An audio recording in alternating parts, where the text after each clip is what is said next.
할렐루야. 오늘도 메마른 땅을 걸어갈 때도 우리와 함께 하시는 예수 그리스도를 찬양합니다.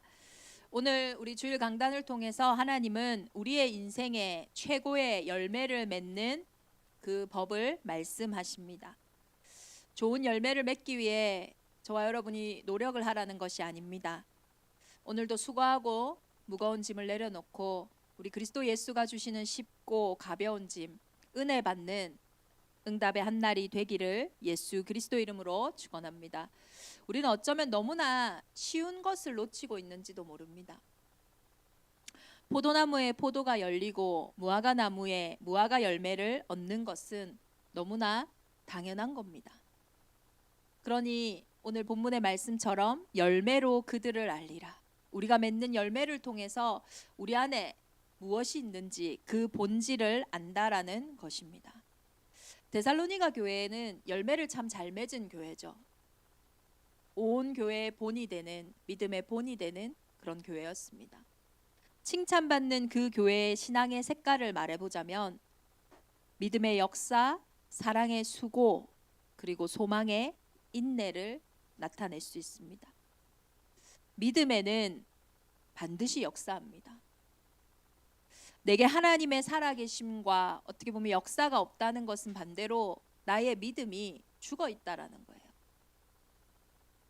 우리가 사랑하기 때문에 수고합니다. 부모님들의 사랑은요, 정말로 끔찍하죠.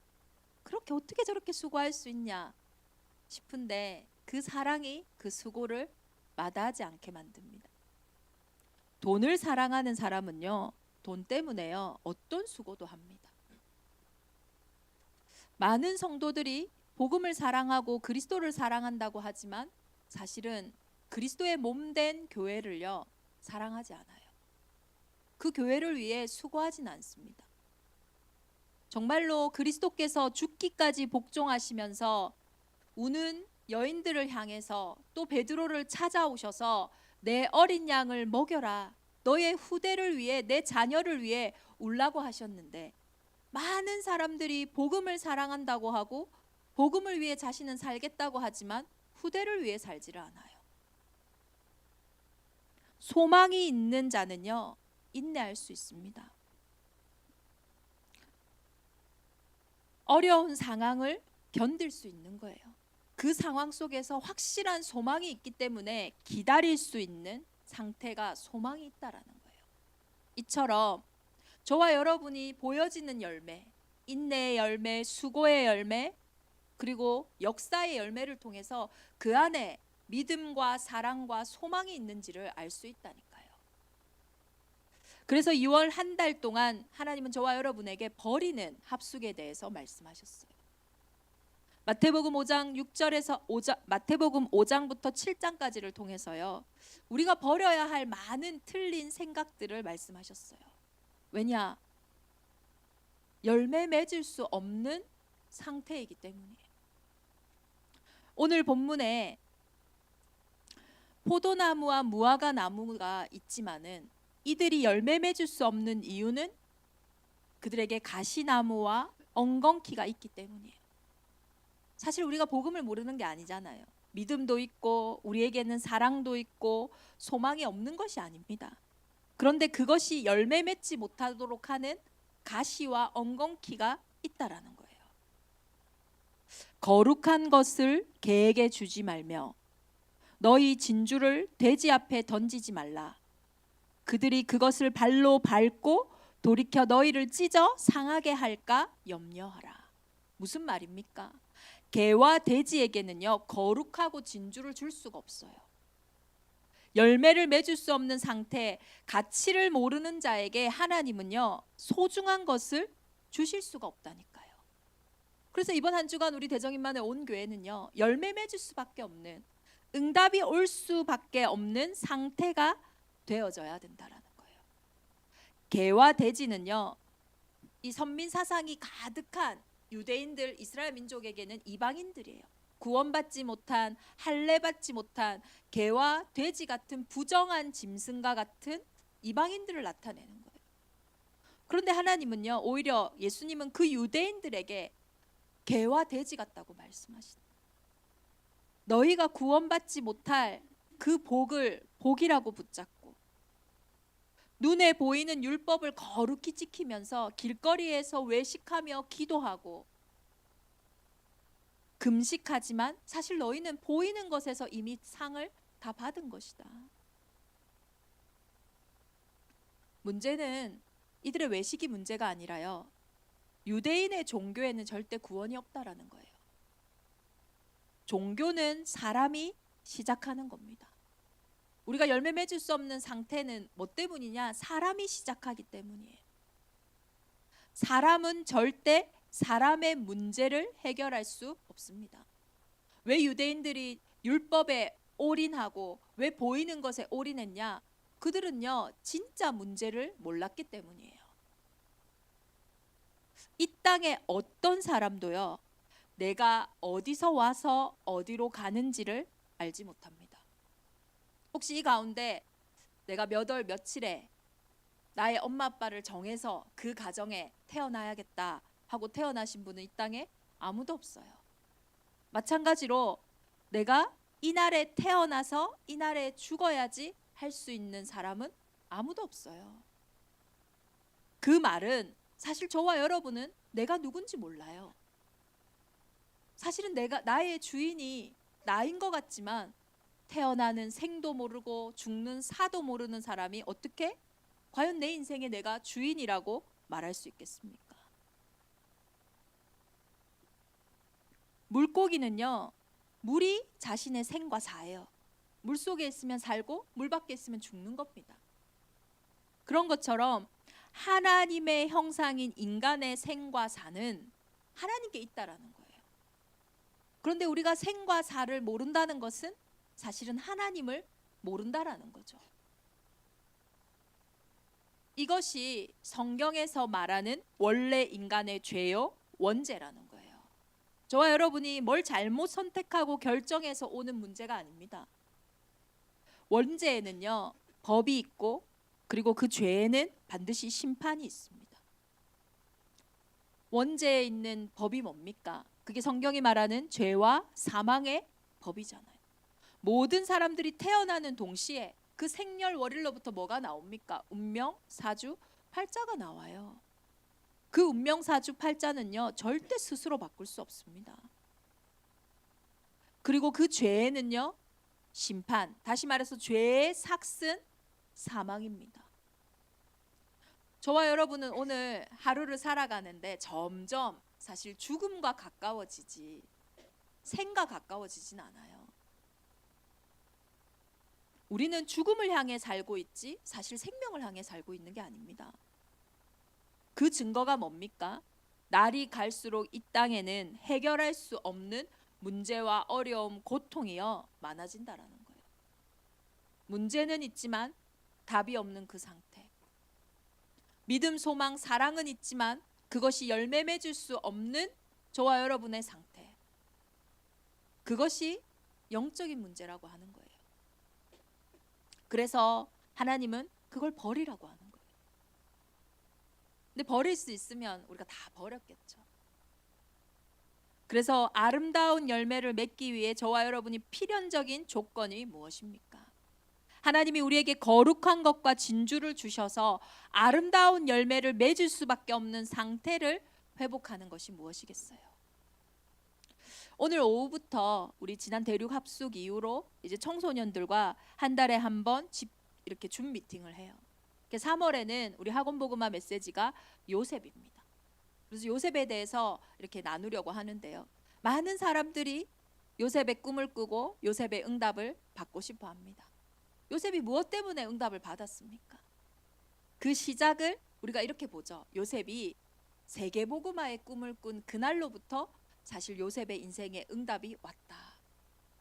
그래서 우리도 세계복음화의 응답에 그 꿈을 꿔야 된다. 근데요, 그 꿈 때문에 요셉이 응답을 받고 열매를 맺은 게 아닙니다. 요셉은 세계복음화가 꿈에 나올 만큼 언약에 충만한 상태였다라는 거예요.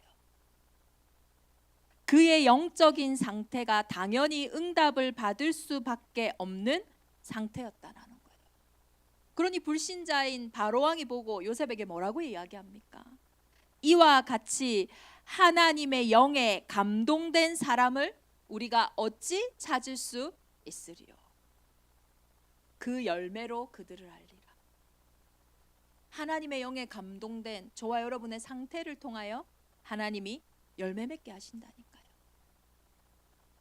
마태복음 15장에 보면요, 은혜를 받은 아름다운 열매를 맺은 여인의 믿음과 상태가 나옵니다. 예수님께서 사역을 하시는데요, 두로와 시돈 지방에 들어갔는데 가나안 여자, 다시 말해서 유대인들에게는 개와 돼지와 같은 절대 구원받지 못할 이방인, 그 가나안 여자가 나와서 예수님을 향해 소리 지릅니다. 다윗의 자손 예수여, 나를 불쌍히 여기소서. 내 딸이 흉악하게 귀신 들렸나이다. 이때 예수님은요, 아무 말씀도 하지 않으세요.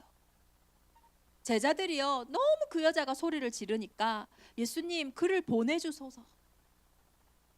그때 예수님이 나는 이스라엘의 잃어버린 양 외에는 다른 데로 보내심을 받지 않았다. 그때 그 여자가요, 이 소리를 듣고 이렇게 얘기해요. 아니, 우리가 개돼지 취급하면요, 막 자존심 상할 텐데, 자녀의 떡을 취하여 개들에게 던짐이 마땅하지 아니하리라 한 이 말에요, 개들도 제 주인의 상에서 떨어지는 부스러기를 먹나이다. 언약은요, 이 여인이 그 자존심을 넘어서는 그 구원받을 수밖에 없는 상태로요, 인도한다니까요.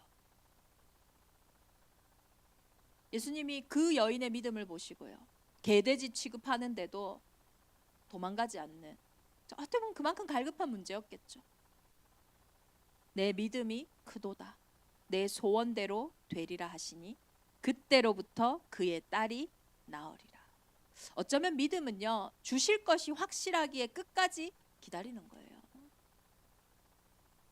비록 여인은 개돼지 취급을 받는 이방인이었지만, 그리고 그 딸이 귀신 들려 얼마나 고생을 했겠어요. 그렇지만 그 여인의 영적인 상태는 아름다운 열매를 맺을 수밖에 없는 상태였다니까요. 영적 상태를 바꾸는 유일한 길은 한 가지밖에 없습니다. 바로 하나님이 저와 여러분에게 은혜로 주신 언약이에요. 그 언약이 내게 성취되는 상태가 우리의 영적인 상태입니다. 사람은 무언가를 성취시키고 있어요. 지금 이 순간에도 언약이 성취되지 않는 우리의 인생이라면 내 생각이 성취되고 있어요. 내 마음이, 내 현실이 성취되고 있다라니까요.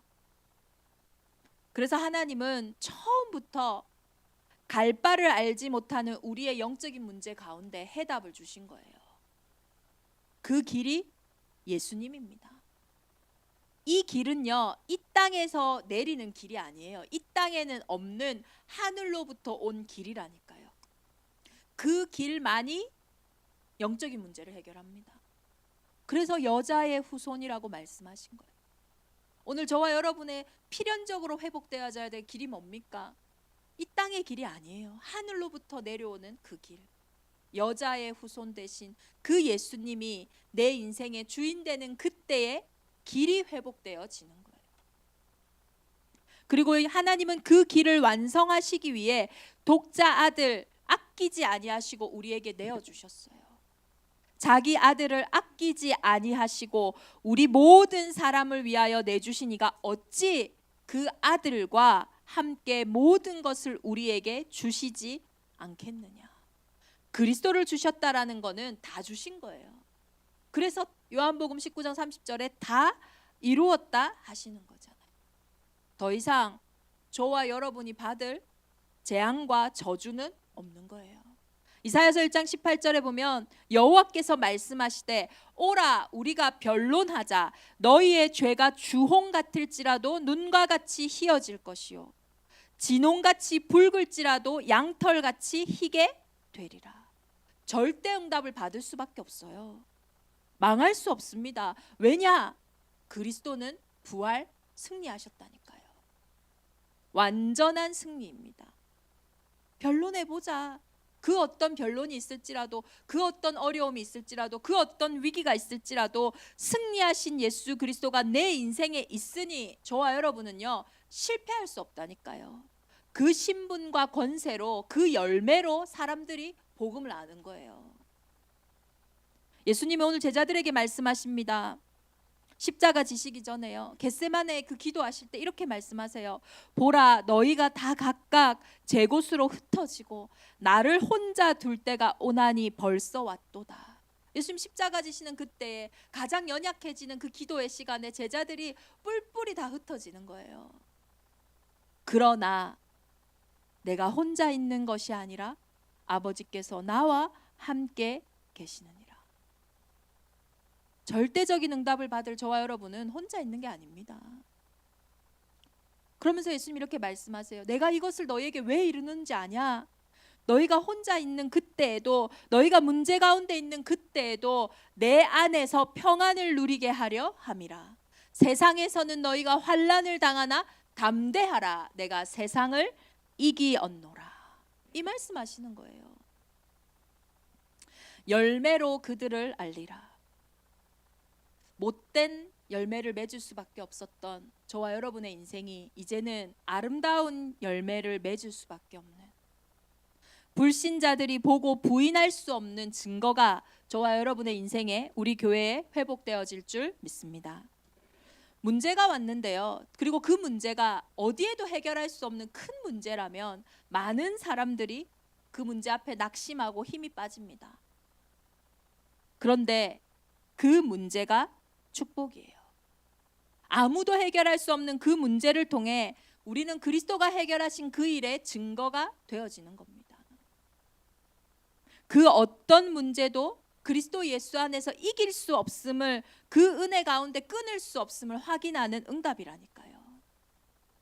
그 어떤 것도 다 이루신 십자가의 능력보다 크지 않아요. 위기를 통해 우리는 확신할 수 있어요. 저 위기가 오면 분명히 저 회사는 망해야 되는데, 저 위기가 오면 분명히 저 가정과 개인은 무너져야 하는데, 그 위기 이후에 오히려 그 가정과 그 현장은 기회를 맞이하는 거예요. 그걸 통해 하나님이 너와 함께 하시는구나, 이와 같이 여호와의 신의 충만한 현장을 본 적이 없다 하는 거예요. 그게 하나님 자녀의 권세예요. 모든 갈등을 통해, 크고 작은 문제를 통해 저와 여러분은 성장하고 승리할 것입니다. 이것이 구원받은 하나님 자녀의 열매라는 거예요. 왜 이 열매를 맺을 수밖에 없습니까? 우리의 인생이 반석 위에 세워져 있기 때문이에요. 마태복음 7장의 산상수훈의 말씀을 마치면서 하나님은 이렇게 말씀하세요.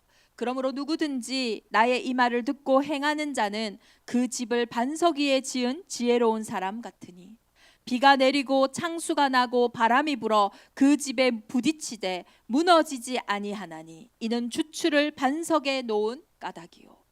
나의 이 말을 듣고 행하지 아니하는 자는 그 집을 모래 위에 지은 어리석은 사람이니 비가 내리고 창수가 나고 바람이 불어 그 집에 부딪히되 무너져 그 무너짐이 심하니라. 우리의 인생이 어디에 뿌리 내리고 있냐, 우리 인생이 어디에 서 있냐를 알 수 있는 것은 비가 내리고 창수가 나고 바람이 불어 그 집에 부딪혀 봐야 그 집이 어디에 서 있는지 알 수 있는 거예요. 그 집이 모래 위에 서 있는 집인지, 그 집이 반석 위에 서 있는 집인지, 그 문제를 통하여, 그 어려움을 통하여 우리는 비로소 알 수 있다라는 거예요. 대표적인 예가 다니엘입니다. 다니엘이요, 너무 잘 나가니까요. 이놈이 포로로 왔는데도 포로 같지가 않아요. 이 바벨론의 왕들이 총리 3명을 통해서 전 지역을 다스리는데 그 총리들 사이에서도 최고로 뛰어난 거예요. 그러니 총리들과 고관들이요, 이 다니엘을요 무너뜨리려고 아무리 이 약점을 잡아도 보이지가 않아요. 다니엘의 약점은 한 가지밖에 없어요. 이 사람은 예배하는 사람인 거예요. 그래서 그것을 가지고 계략을 꾸민 거예요. 왕이시여, 오늘부터 3일 동안 누구든지 왕 외에 어떤 신에게나 사람에게나 무엇을 구하면 사자굴에 던져 넣읍시다. 이 금령을 세우고요. 이 금령에 왕의 조서, 그러니까 이 조서에 왕의 도장을 찍습니다. 그 말은요, 이제는 왕이라고 해도 이 조서를 바꿀 수가 없어요. 왕이 이걸 찍고 나니까요, 아이고 큰일 났네. 자기가 가장 아끼는 총애하는 다니엘이 매일 사실 예루살렘을 향하여 기도하는 자, 예배하는 자였어요. 그런데 바꿀 수가 없어요, 왕이라도. 결국은 그 조서대로 다니엘은 사자굴에 들어가게 돼요. 왜냐? 그 조서에 왕의 도장이 찍힌 것을 알고도 전에 하던 대로 하루 3번씩 무릎을 꿇고 기도하며 하나님께 감사했어요. 무릎을 꿇고 기도하며 하나님께 감사했던 그의 영적인 상태. 이 일로 다니엘은 사자굴에 들어가는데요, 오히려 이 문제가 더욱 더 전화위복이 되어져요. 다니엘이 어디 위에 서 있는지 이 문제 때문에 더 알게 됩니다. 오히려 바벨론 왕은 이제 다시 아래와 같은 조서를 내립니다. 바벨론 모든 사람들이요, 다니엘의 하나님 앞에 떨며 두려워할지니 그는 살아계시는 하나님이시요 변하지 않으실 이며 그의 나라는 멸망하지 아니할 것이요 그의 권세는 무궁할 것이며 그는 구원도 하시며 건져내기도 하시며 하늘에서든지 땅에서든지 이적과 기사를 행하시는 이로써 다니엘을 구원하여 사자의 입에서 벗어나게 하셨습니다. 아니요, 이 일이요, 정말로 다니엘이 사자굴에 죽어야 되는 위기인데 반석 위에 세워진, 그리스도 예수 위에 세워진 이 다니엘은 그 위기를 통하여 오히려 최고의 기회, 다니엘의 하나님이 바벨론 전역에 증거되어지는 일이 일어났다니까요. 이것이 저와 여러분이 맺을 인생의 열매인 거예요. 앞으로 이 시대에 얼마나 많은 위기와 얼마나 많은 문제와 어려움이 오겠습니까? 정말로 그리스도 예수만이 유일한 구원자라면, 재앙을 막는 이름이요 운명을 바꾸는 이름이요 지옥 권세를 이기는 그 이름이라면, 그 이름 가진 저와 여러분의 인생을 통하여 오히려 그 문제, 아무도 해결 못하는 문제라서 더 좋아요. 어디도 도와줄 수 없는 위기라서 더 감사하다니까요. 그것을 통하여, 그 열매를 통하여 하나님은 오직 그리스도를 증거하실 것입니다. 이번 한 주간 문제와 위기, 갈등에서 오히려 더 열매 맺는 우리의 인생을 통하여 우리의 하나님이 최고 영광 받으시며 그 영광이 저와 여러분의 현장에 임하여 모든 사람이 살아나는 은혜가 있기를 예수 그리스도 이름으로 축원합니다. 우리 대정임마누엘 온교회 한 주간의 기도 제목 띄워주시기 바랍니다. 우리 함께 기도하겠습니다. 열매로 그들을 알리라. 나쁜 열매를 맺을 수밖에 없는 우리의 인생에 이제 찾아오셨습니다. 저와 여러분은 이제 아름다운 열매를 맺을 수밖에 없습니다. 복음 가진 자만이 맺을 수 있는 그리스도 예수의 열매, 나와 교회, 가정, 산업, 후대가 살게 하여 주시옵소서. 우리 세상에 알 수도 없고 세상에서 맺을 수도 없는 그 문제 속의 답, 위기 속의 기회, 갈등 속의 갱신의 열매를 맺어서 불신자들이 보고 인정할 수밖에 없는 증거가 있게 하여 주옵소서. 우리 기도 제목 소리내서 함께 기도하겠습니다. 열매로 그들을 알리라. 나쁜 열매를 맺을 수밖에 없는 우리의 인생에 찾아오셔서 아름다운 열매를 맺게 하시니 감사합니다. 복음 가진 자만이 맺을 수 있는 그리스도의 열매를 통하여 나와 교회, 가정, 산업, 후대가 살게 하옵소서. 세상은 알 수도 없고 맺을 수도 없는 문제 속의 답, 위기 속의 기회, 갈등 속의 갱신의 열매를 맺어 불신자들이 보고 인정할 수밖에 없는 한 주가 되게 하여 주옵소서.